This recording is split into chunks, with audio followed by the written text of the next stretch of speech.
Eugenia Giordano was born in Buenos Aires, Argentina in 1949, and from childhood expressed the desire to be a teacher and a physician. Her family moved to the United States in the 60s, but she later returned to Argentina and married. I met my husband when I was 15 years old, and everything we have done, we have done it together. He was a support, he was an inspiration, and he was my best friend all these years. She earned 3 degrees that have served her well in her vocation. I earned a degree in Bachelor of Science, Doctorate in Medicine, and a Master in Public Health.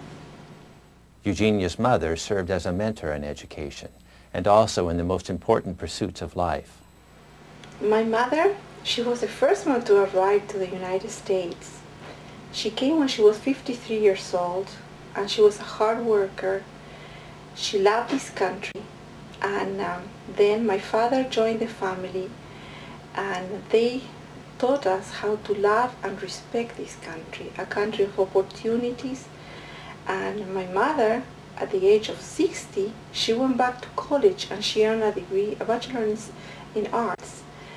So they had an influence in my life, teaching us how to love people, how to help people, and especially how to love the Lord. Eugenia and Oscar worked for several years in Rwanda, Burundi, Zaire, and Madagascar. Their successes have been many, but there have also been trials and discouragements. The most discouraging moment I faced in my life was going through the war in Rwanda, and I was able to overcome that experience through the help of Jesus Christ. When given the opportunity to work for HIV-positive women, Eugenia eagerly responded. Since I started working for the church 20 years ago, every assignment has been a new adventure with the Lord. And we knew when this call came to work for HIV and AIDS, we knew that this was God was calling us. Being the mother of 4 daughters gives Eugenia a particular sympathy for the plight of young women. After studying public health, HIV/AIDS, the scourge particularly of young women in Africa, has been her entire focus. For me, as a mother, I feel very deeply for mothers who are HIV positive and they have no way to meet the needs of their children.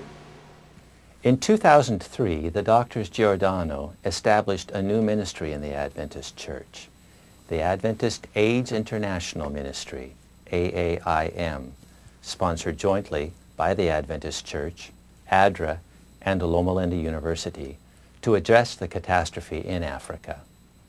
This devastating problem is vast and growing rapidly. ADRA estimates that by 2010, 25% of the world's adult population will have contracted HIV/AIDS.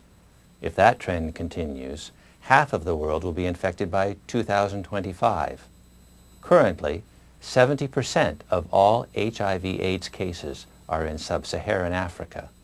Oscar reports that 500,000 Adventists in the 3 African divisions have HIV/AIDS. This means that over 4,000 Adventists die each year from the disease, 337 a month, 12 a day. New members are baptized and often buried within 2 years. The organization they started attacks attitudes of silence and denial in church leadership, for until recently, the church has not talked openly about the scourge.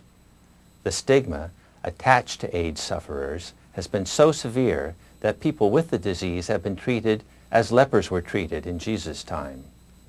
The goals of the organization include the sensitization and training of conference executives, pastors, and elders, the education of young people and their parents, the care of orphans, and the empowerment of women, teaching them to read and giving them income-generating skills.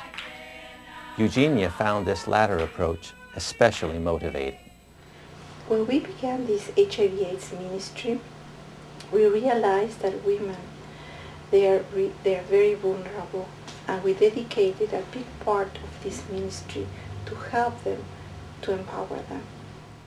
Until now, the majority of our church members with the virus suffer and die secretly because they fear stigmatization and discrimination, both inside and outside the church. Doctors Eugenia and Oscar Giordano have a vastly different approach. With powerful medicines, they offer acceptance and compassion, and they constantly pose the question, what would Jesus do? It has led to a model that has proved dynamic to HIV-positive women. I think the most significant accomplishment was to create a model that allows me to establish relationship with women which are HIV positive, that they were almost dying, depressed, and without hope, and help them to develop skills, and through those skills they can change their life, they can have self-confidence again, they can have hope and something to look forward in the future. The success of her transformation model has brought Eugenia great satisfaction. The greatest satisfaction in my life, it has been to go back to places where we had seminars and find people that they were dying, they were depressed, and now they are a new person. They are full of joy, life, back to work. That is so rewarding. Dr. Eugenia has become an incredible force for hope and change in Africa, and it seems her greatest desire is already being fulfilled. The biggest passion in my life is that one day, through Jesus' transformation and grace, I will be able to reflect His love and compassion to people.